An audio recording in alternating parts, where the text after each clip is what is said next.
Bonjour, aujourd'hui nous allons vous conter l'histoire du Petit Prince. Alors, attachez vos ceintures et préparez-vous à embarquer dans un voyage magique plein de rencontres et de réflexions. Le petit garçon habite sur une toute petite planète, pas plus grande qu'une maison, appelée l'astéroïde B612. Sur sa planète, il prend soin d'une fleur spéciale, une rose, et il passe ses journées à la protéger. Mais un jour...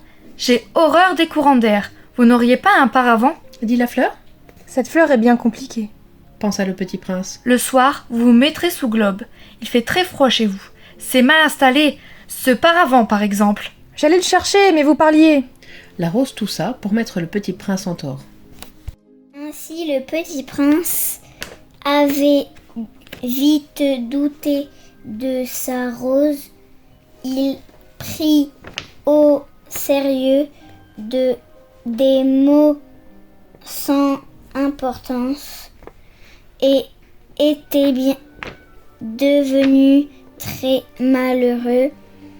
Un jour, il décida de quitter sa planète pour explorer d'autres mondes.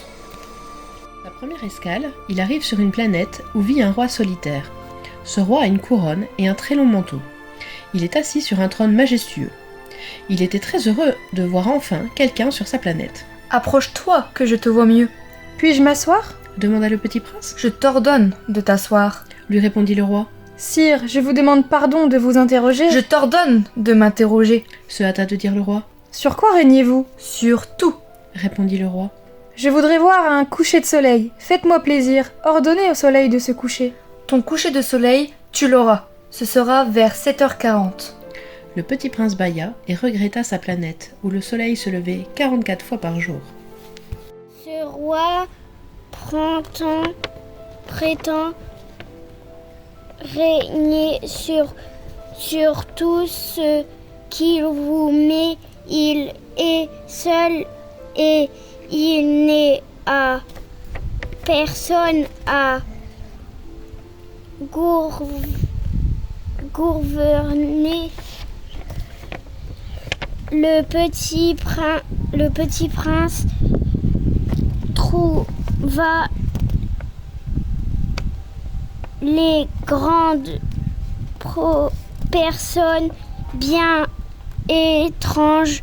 Il prit le départ pour continuer son voyage. Ensuite, il atterrit sur une planète où habite un vaniteux. Un homme se tient là, seul, et semble attendre quelque chose. Ah, voilà les visites d'un admirateur. Bonjour. Dit le petit prince. Vous avez un drôle de chapeau. C'est pour saluer. Frappe tes mains l'une contre l'autre. Conseilla-t-il. Le petit prince applaudit, et le vaniteux salua en soulevant son chapeau. Après 5 minutes d'exercice, il se fatigua du jeu. Le vaniteux, lui, demanda ses compliments. Le petit prince ne comprit pas l'intérêt. Il décida de partir en se disant que les grandes personnes sont décidément bien bizarres.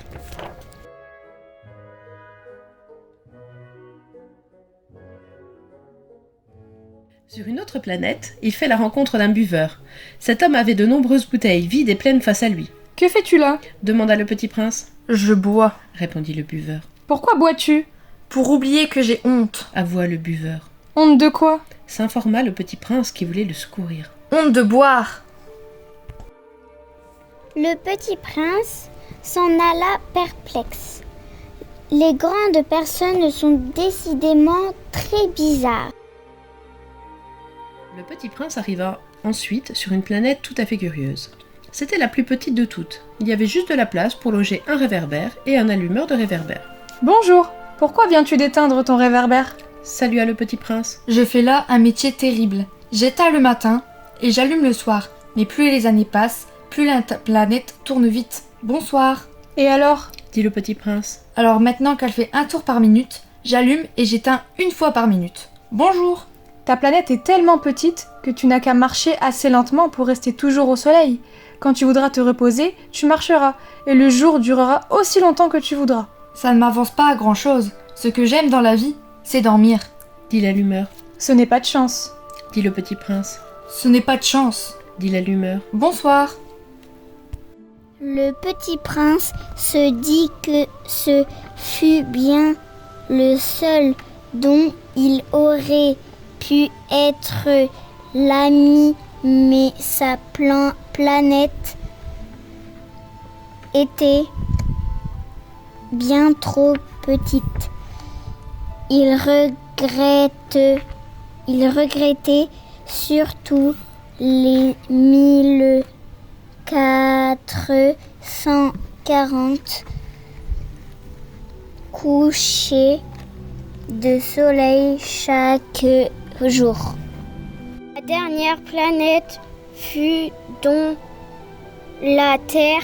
Après beaucoup de marches, le petit prince tombe sur un jardin de roses.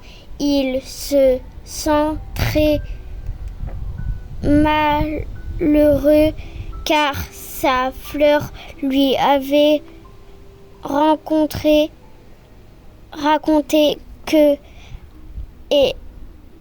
qu'elle était la seule de son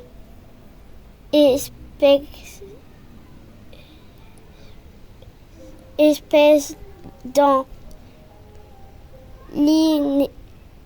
l'univers. C'est alors qu'un renard apparut. Bonjour, je suis là. Je suis un renard. Viens jouer avec moi, je suis tellement triste. Dit le petit prince. Je ne peux pas jouer avec toi. Je ne suis pas apprivoisé. Répondit le renard. Je cherche des amis. Qu'est-ce que ça signifie apprivoiser? Ça signifie créer des liens. Dit le renard. Tu n'es encore pour moi qu'un petit garçon semblable à 100 000 petits garçons. Et je ne suis pour toi qu'un renard semblable à 100 000 autres. Mais si tu m'apprivoises, nous aurons besoin l'un de l'autre. Tu seras pour moi l'unique au monde, et je serai pour toi unique au monde. Le petit prince vient alors chaque jour, à la même heure, au même endroit, pour apprivoiser le renard. Puis l'heure du départ fut proche. Quand tu partiras, je pleurerai. Dit le renard. Je ne voulais pas te faire du mal, tu n'y gagnes rien. J'y gagne. Dit le renard. La couleur du blé me rappellera la couleur d'or de tes cheveux. Ce qui ne m'évoquait rien se transforme en souvenir de toi. Le renard lui dit alors de retourner voir le jardin de roses. Le petit prince comprit alors que sa rose était unique au monde, car il s'était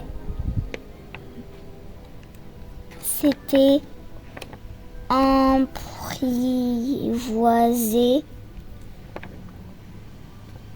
On ne voit bien qu'avec le cœur, l'essentiel est invisible pour les yeux. Le petit prince finit par arriver près d'un puits dans le désert où il rencontre le pilote. Dessine-moi un mouton. L'aviateur sauta sur ses pieds comme s'il fût frappé par la foudre. Mais qu'est-ce que tu fais là? Dit-il. S'il vous plaît, dessine-moi un mouton. Le pilote essaya donc de dessiner le plus beau mouton. C'est tout à fait comme ça que je le voulais. Le petit prince et le pilote apprirent donc à se connaître. Le petit prince demanda. Qu'est-ce que c'est que cette chose-là? Ce n'est pas une chose, ça vole. C'est un avion. C'est mon avion. Comment? Tu es tombé du ciel? Cela fait 8 jours que le pilote s'est écrasé au milieu du désert. Il n'a toujours pas réussi à réparer son avion. Mais au bout du 10e jour, il trouva enfin ce qui lui manquait. Moi aussi, aujourd'hui, je rentre chez moi. Cette nuit, ça fera 1 an. Mon étoile se trouvera juste au-dessus de l'endroit où je suis tombée l'année dernière. Dit le petit prince. Petit bonhomme, je veux encore entendre ton rire. Je vais te faire un cadeau. S'exclama le petit prince. Quand tu regarderas le ciel, la nuit, puisque j'habite dans l'une d'elles et que je rirai dans l'une d'elles, alors ce sera pour toi comme si riaient toutes les étoiles. Cette nuit-là, le pilote ne le vit pas se mettre en route. Il s'était évadé sans bruit pour rejoindre sa planète, sa rose et ses levées de soleil.